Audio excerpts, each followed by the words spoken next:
In this video, I'm going to show you how I made this cell phone camera rig, which allows me to use my higher quality rear-facing camera, yet still see what I'm doing using the mirror in the back. The camera rig consists of a cheap cell phone holder and a base with an articulating arm and a mirror. The mirror is adjustable to allow you to get the screen just in the right spot depending on where you're holding the camera. In addition to the camera rig, I've also got a USB stick hooked up to my cell phone that allows me to record straight to the USB, allowing more storage space, and also an external mic that plugs into the headphone jack. And when I'm not using it or I don't need the mirror when I'm recording, it can completely fold away on top of itself. Now let's take a look at how I made it, starting with the prototype. This is a prototype of the device I already made. Making this prototype helps me get an idea of if the concept is going to work, and also the general dimensions of the components, such as the lengths of the arms and the body and how all of those are going to work together. The main thing I'm going to change from the prototype is I want this to be able to completely collapse on itself forward. Basically, the only thing I'm going to keep from the prototype is the base. So I'll go ahead and separate this, and let's go finish the base, and then I'll cut out all of the linkages for these arms.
I want to recess the mirror into the back plate here. So I've got my... Let me stop this right here. What I'm about to do is explain a really bad idea for how to route this piece. It ended up being much too small for me to handle safely in this setup. So let's just fast forward and forget that happened, and I'll show you my second setup, which works much better.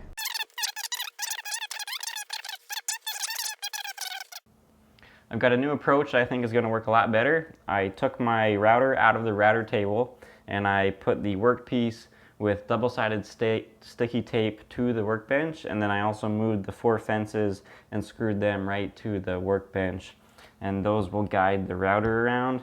So let's give this a try and see how it works.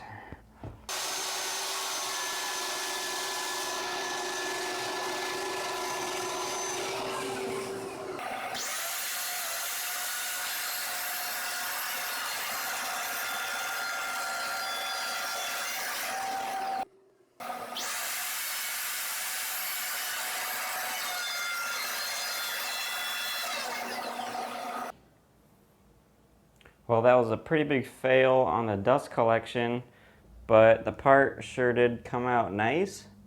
So now I just need to trim off these rounded corners and make those 90 degrees, and the mirror should just pop right in there.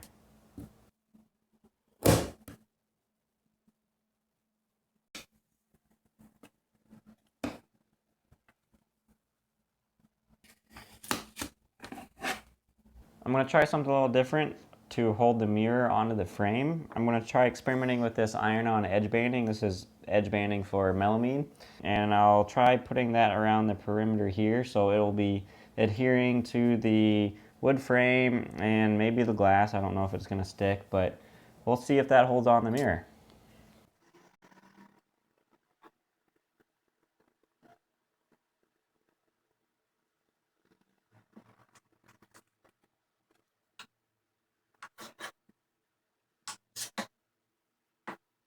I'll call that one a success. That seemed to work pretty good.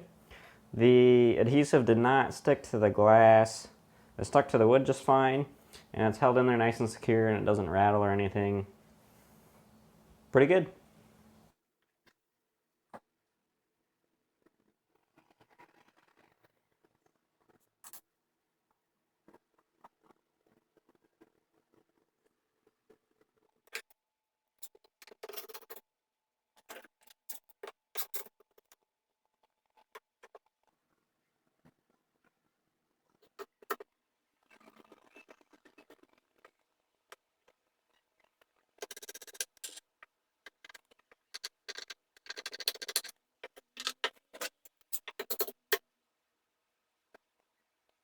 Now that I've got the main body of this done, I need a way to attach this to the tripod.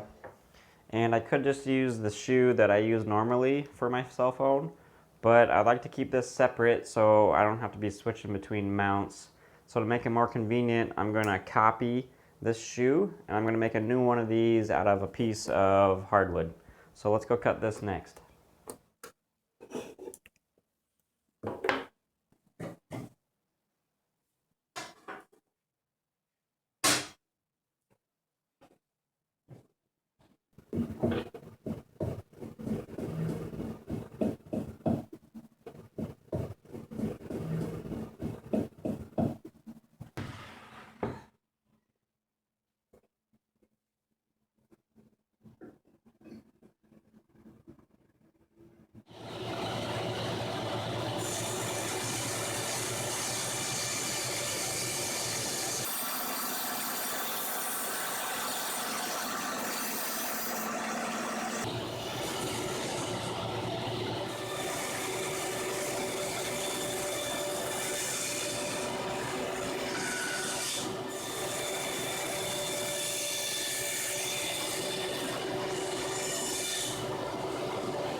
My tripod mount also has this spring-loaded pin to help keep the shoe locked in place.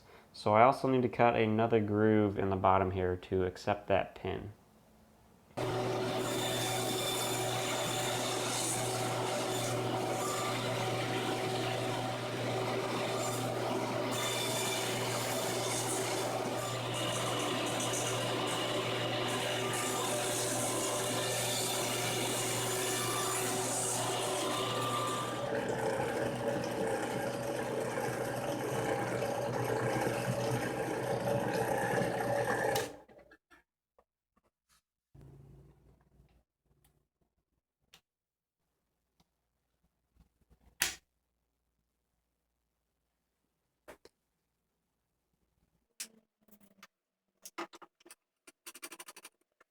After a final assembly, I could put a cell phone on and then check to see where the balancing point is, and then that's where I would glue on the tripod mount.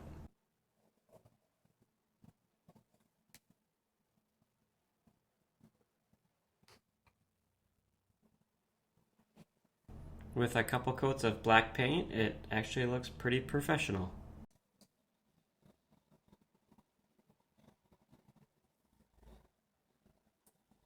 Well, that wraps up this project. I hope you found something useful in the video, and I'll see you in the next project. Thanks for watching. Yet still see what I'm recording using the camera the mirror. The mirror's in the back. Which allows me to use my higher quality rear-facing camera, yet still see what I'm doing using the camera. Recording. Yep.